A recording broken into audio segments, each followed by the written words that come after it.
Olá, bem-vindos à nossa exploração de hoje. Temos um material, olha, fascinante, que mistura filosofia, história, cultura pop e até ficção científica.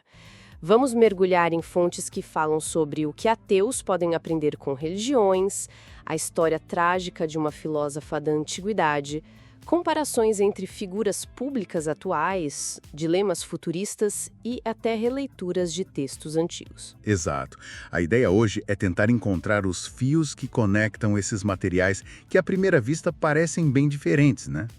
Queremos entender as diferentes visões sobre religião, razão, moralidade, comunidade e como a gente navega num mundo cheio de crenças e informações, às vezes conflitantes. É ir um pouco além do resumo, buscar as conexões mais profundas. É isso. A primeira parada é com o Alain de Botton. Ele traz uma ideia, assim, um tanto controversa, né? Que mesmo quem não acredita em nada sobrenatural teria muito a roubar das religiões. Ele até critica um tipo de ateísmo mais agressivo, sabe? Que só vê os crentes como ignorantes. Para ele, essa divisão não leva a lugar nenhum. É interessante que, para o de Botton, a questão de Deus existir ou não, isso aí já está resolvida quase de interessante para ele. O ponto dele é, tá bom, você não acredita. E agora? Como viver bem? Como ter uma vida plena, com significado, depois dessa conclusão? Aí ele sugere que a gente pode fazer tipo um pick and mix, sabe? Pegar os melhores pedaços das religiões. Do mesmo jeito que a gente seleciona coisas da cultura, música, literatura, o que nos serve. E que pedaços seriam esses? Ele aponta várias áreas, mas talvez uma bem central seja como as religiões lidam com a nossa fragilidade, a nossa necessidade de orientação. Enquanto o mundo secular foca muito em preparar para o mercado, né, as religiões assumem essa tarefa de ensinar a viver, a lidar com o sofrimento, a ser uma pessoa melhor. Ele até menciona aquele sonho antigo do século XIX de que a cultura, com C maiúsculo, Platão, Shakespeare, sabe, poderia substituir as escrituras. Um projeto que, segundo ele, a educação moderna meio que abandonou. Sim, ele argumenta que as universidades hoje, elas não se veem nesse papel de ensinar a amar ou a morrer bem. Já as religiões, não. Elas partem do pressuposto da nossa falibilidade, o pecado original, quase como uma metáfora para nossas fraquezas, né? E usam métodos muito eficazes para passar suas mensagens. Pensa na diferença entre um sermão, que quer transformar, e uma palestra acadêmica, que muitas vezes só informa. Isso, totalmente. O sermão tem uma urgência, um objetivo de mudar algo ali, na pessoa. A palestra, às vezes, é só conhecimento puro. E isso me leva à questão da entrega. Como fazer a mensagem pegar? De Botton diz que as religiões são mestres nisso. Elas combatem o esquecimento. Aquela velha crase dos gregos, né? Saber o certo e não fazer, com repetição. Orações diárias, rituais toda semana. Verdade. O mundo secular às vezes vê repetição como algo meio estéril, né? Mas a verdade é que a gente esquece muito rápido as lições importantes. Elas se perdem no dia a dia. Exato. E não é só repetir por repetir. Tem a estrutura. Os calendários rituais, os festivais. Como o Tsukimi no Japão para contemplar a lua, ou o Birkat Hailanot judaico para celebrar a primavera, são formas de agendar a introspecção, sabe? Garantir que esses momentos de reflexão aconteçam, que não fiquem só na vontade. Bem diferente da nossa cultura que valoriza tanto a espontaneidade, né? Que na prática muitas vezes significa que essas coisas acabam não rolando. Pois é. E a oratória, ele também fala disso. A energia de certos pregadores, a resposta do público, um contraste enorme com a apatia que às vezes a gente vê numa palestra universitária. Ele até brinca que deviam mandar uns professores para aprender com os pastores no Alabama. É uma provocação, claro. Mas o ponto é sobre a eficácia da comunicação, né? E não somos só cérebros na visão dele. As religiões usam o corpo, os sentidos. A cerimônia do Chazen não é só uma lição sobre a brevidade da vida, é a experiência física do chá. O banho ritual judaico, o mikve, conecta a água com a ideia de perdão, de renovação, é concreto. Isso conecta com a arte, outro ponto que ele levanta. O mundo secular tem museus, mas muitas vezes com aquela ideia de arte pela arte, meio distante da vida, né? Envolta em mistério. As religiões não, usam a arte de forma bem direta, como propaganda. Propaganda para o bem, lembrar como viver, e para o mal, alertar sobre o que evitar. Exatamente. A arte religiosa é didática. Aquele quadro do Rembrandt sobre a travessia do Mar da Galileia é propaganda pela coragem, um lembrete visual. Para De Botton, a arte nas religiões serve para reavivar verdades que, de tão repetidos, viram clichês. Seja bom, ame seus filhos e torná-las viscerais de novo, sabe? Fazer a gente sentir. Ele lamenta que hoje a conexão entre pensadores e artistas seja rara e que a estética, roupas, linguagem, até os sapatos, seja vista como superficial, quando nas religiões ela é central para a mensagem. E tem a organização. Ele fala que as religiões são organizadas, quase como multinacionais. Tem estrutura, marca, disciplina. Já no mundo secular, quem se preocupa com a alma, poetas, terapeutas, artistas, muitas vezes são, praticantes solitários. Falta essa organização. E essa falta de organização, para ele, enfraquece o impacto das ideias seculares. Enquanto isso, instituições como a Igreja Católica têm orçamentos enormes, poder... E, por fim, mas não menos importante, a comunidade. As religiões transformam estranhos em uma comunidade, né? Atuam como anfitriãs, criando espaços seguros para interação. Exato. O mundo moderno pode ser muito solitário. Mesmo em aglomerações, a gente não fala um com o outro. A menos que tenha uma crise, um problema. As religiões criam essas comunidades que juntam gente diferente, forçam a gente a ver a humanidade no outro, mesmo que não tenhamos nada em comum à primeira vista. É uma visão bem provocadora essa do De Botton. Pegar a estrutura, a didática, a comunidade, a arte com propósito, mas deixar a doutrina de lado. Mas aí eu fico pensando, será que não é um pouco utilitarista demais? Tipo, desmontar um relógio só para pegar as engrenagens que interessam, ignorando como tudo funciona junto? É uma crítica válida, sim. Talvez ele subestime o quanto essas partes, o ritual, a comunidade, a arte, estão ligadas à própria crença que ele está descartando. Tentar recriar isso num vácuo secular. Talvez não tenha o mesmo efeito psicológico, social, mas a provocação dele é justamente essa, né? Se o secularismo não está oferecendo alternativas eficazes para essas necessidades humanas tão profundas, talvez precise aprender com quem tem séculos de experiência nisso.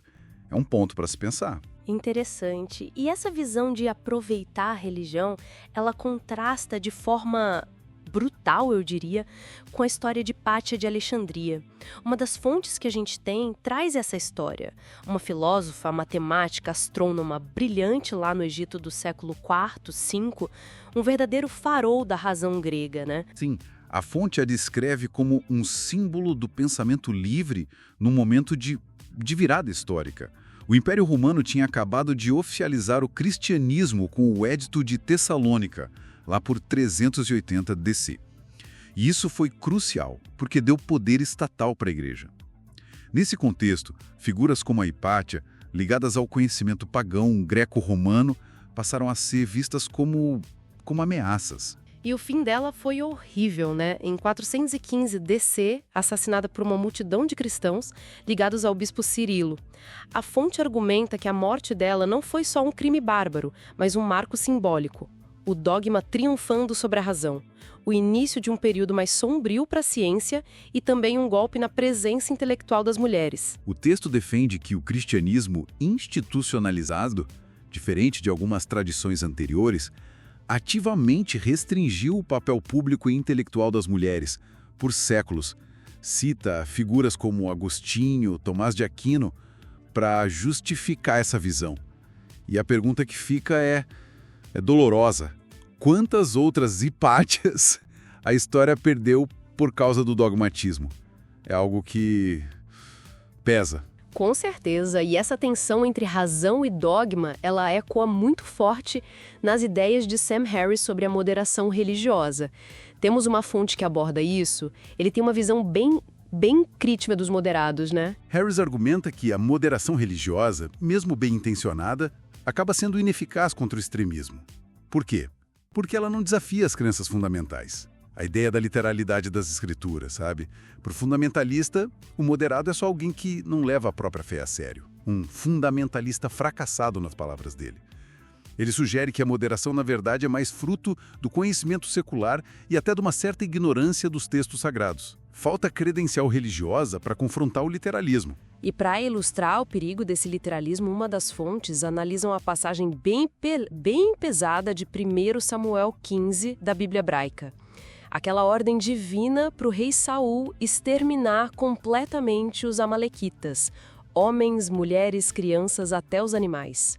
É chocante ler aquilo. É uma passagem de uma violência extrema. E o pior é que, quando Saul hesita e poupa o rei inimigo, o Agag, o profeta Samuel vai lá e ele mesmo executa o rei de forma brutal. A fonte usa essa narrativa para mostrar como a obediência cega a um texto sagrado pode levar a atos bárbaros. E o mais perturbador, talvez, é como essa fonte conecta essa história antiga com a retórica política de hoje. Menciona o uso do Antigo Testamento por algumas lideranças em Israel e o apoio de grupos evangélicos baseado nessas interpretações, mesmo sem uma conexão histórica direta. Samuel vira quase um símbolo dessa fé que pode justificar a violência. É complicado. Muito complicado. E essa dinâmica toda nos leva para a ficção científica, para a série Raised by Wolves. Uma das fontes analisa a série à luz das ideias do Harris. A premissa é, num futuro pós-guerras religiosas devastadoras, uma androide, a Mother, tenta criar crianças ateias em outro planeta. Ela proíbe qualquer prática religiosa para evitar que a história se repita. Mas aí vem o dilema que a análise aponta. Ao proibir a religião de forma tão absoluta, será que a Mother não está criando o próprio dogma dela? Um tipo de extremismo ateísta? É possível construir uma sociedade livre da religião sem cair na mesmíssima intolerância, no mesmo controle de pensamento que se queria evitar? A série parece sugerir que essa linha é bem tênue. Exato. O que nos traz, de volta à questão, como fica a moralidade? Como fica a ação no mundo fora dessas estruturas dogmáticas, sejam elas religiosas ou, como a série sugere, até antirreligiosas? E aqui entra aquela comparação interessante que uma fonte faz entre o Keanu Reeves e o Elon Musk. Sim. A fonte os apresenta como possíveis exemplos de abordagens seculares, diferentes. O Reeves, que foi criado sem religião formal, é retratado como um modelo de humanismo discreto, sabe? Generosidade anônima, simplicidade, empatia na prática, no dia a dia. A fonte até cita um estudo sugerindo que crianças de lares não religiosos podem ser mais altruístas, talvez por terem uma moralidade menos focada em recompensa ou punição divina, quem sabe. Já o Musk, embora não seja religioso praticante, parece, segundo a fonte, ele flerta com certos valores cristãos e temas mais conservadores. E a filantropia dele é vista como mais direcionada aos seus próprios projetos grandiosos. Marte, inteligência artificial, e a eficácia disso é questionada frente à fortuna imensa que ele tem. Não parece ser a mesma ética a pé no chão que atribuem ao Reeves. A comparação não é para dizer quem é melhor, claro, mas talvez ilustre duas éticas seculares possíveis. Uma focada na compaixão interpessoal, no presente, que seria a do Reeves, e outra numa visão quase messiânica, tecnológica, de salvação futura da humanidade, que seria a do Musk. Uma visão que pode ou não se conectar com os problemas mais imediatos do mundo. São abordagens distintas. E pensando nessa visão mais tecnológica do futuro, tem uma nota breve na nossa pesquisa, mas muito intrigante, sobre o remake de Robocop, aquele de 2014. Diferente das versões mais antigas, onde a humanidade do policial era vista como uma vantagem, uma força, aqui ela é apresentada como um problema, algo que atrasa as respostas da máquina. Essa observação é fascinante, né? Sugere uma mudança cultural sutil, talvez uma crescente desconfiança na própria emoção humana, vista como ineficiente, como um obstáculo para otimização. O humano deixa de ser o centro da inteligência ideal e vira quase um bug a ser corrigido ou contornado. É uma ideia que conversa bastante com algumas ambições tecnológicas que a gente vê por aí hoje. Então, tentando amarrar tudo isso que a gente viu, De um lado, temos o De Botton sugerindo roubar as ferramentas sociais e psicológicas da religião, comunidade, ritual, arte com propósito, para o mundo secular. Seria isso uma tentativa de reconstruir o que talvez tenha sido perdido ou atacado na história, como no caso da Hipátia? Pode ser visto assim, sim. Uma tentativa de preencher um vácuo deixado. E o contraste entre Keanu Reeves e Elon Musk talvez mostre como indivíduos sem uma filiação religiosa formal podem seguir caminhos éticos bem diferentes. Um mais voltado para o humanismo direto, interpessoal, e o outro mais focado numa espécie de redenção tecnológica futura quase transcendental. Alerta constante, né? Sim. Mostram o lado perigoso do dogma da obediência cega.